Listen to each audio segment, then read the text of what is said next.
محمد زبیر صاحب لاہور سے پوچھتے ہیں، کہتے ہیں ہمارے علماء کرام بہت سے ہیں، وہ مولانا مودودی صاحب کے خلاف ان کی کتاب خلافت و ملوکیت پر اتنی تنقید کرتے ہیں، کیا ایسا کرنا ٹھیک ہے؟ زبیر صاحب، آپ سادے ہیں یا سادہ بننا چاہتے ہیں؟ مولانا مودودی صاحب سے علماء کرام کو کوئی زمین کا پلاٹ لینے دینے کا کوئی اختلاف نہیں ہے. انہوں نے کوئی ہمارے بننے سیدھے اور الٹے نہیں کیے تھے. یہ ہمارا کوئی ذاتی یا پیسوں کا چکر نہیں ہے.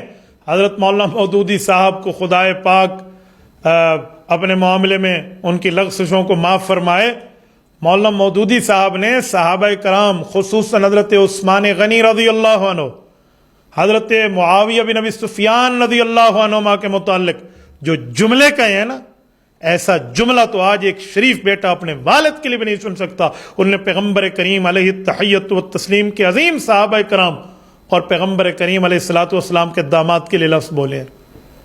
تو اس بنیاد پہ ان کی پکڑ ہوئی ہے. علماء کرام نے پکڑ کی ہے. حضرت مولانا مفتی محمد شفیع عثمانی رحمہ اللہ، مفتی تقی صاحب کے والد صاحب نے مقام صحابہ لکھ کے جواب دیا ہے. مولانا مفتی محمد تقی عثمانی دامت برکاتہم نے حضرت معاویہ اور تاریخی حقائق لکھ کے ان کو جواب دیا ہے.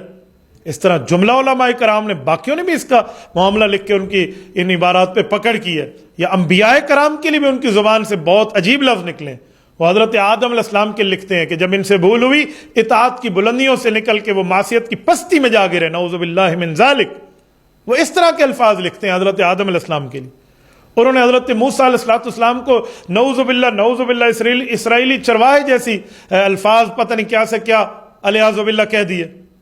تو آپ کیسے کہتے ہیں؟ آپ اس طرح اپنے والد کے لیے برداشت کر سکیں گے؟ آپ کو پھر بھی اعتراض ہے کہ علماء اس کے خلاف کیوں ہیں؟ حضرت مدنی، حضرت لاہوری رحمہم اللہ، ان لوگوں نے ان کی پکڑ کی ہے. اور مولانا یوسف لدھیانوی رحمۃ اللہ علیہ نے، یہ آپ دیکھیں نا، اختلاف امت اور صراط مستقیم رگڑ کے رکھا ہے جیسے رگڑنے کا حق ہو. تو بھائیو، جو پیغمبر کے صحابہ اور اہل بیت کے خلاف بولے، ہمارے لیے اس کے لیے کوئی نرمی نہیں ہے.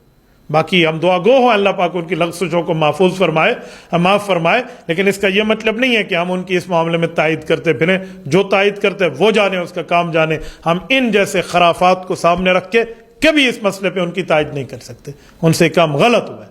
اور ان کی جماعت کا سنجیدہ طبقہ یہ بات کہتا تھا کہ ہم ان کی ان باتوں کے ساتھ نہیں ہیں.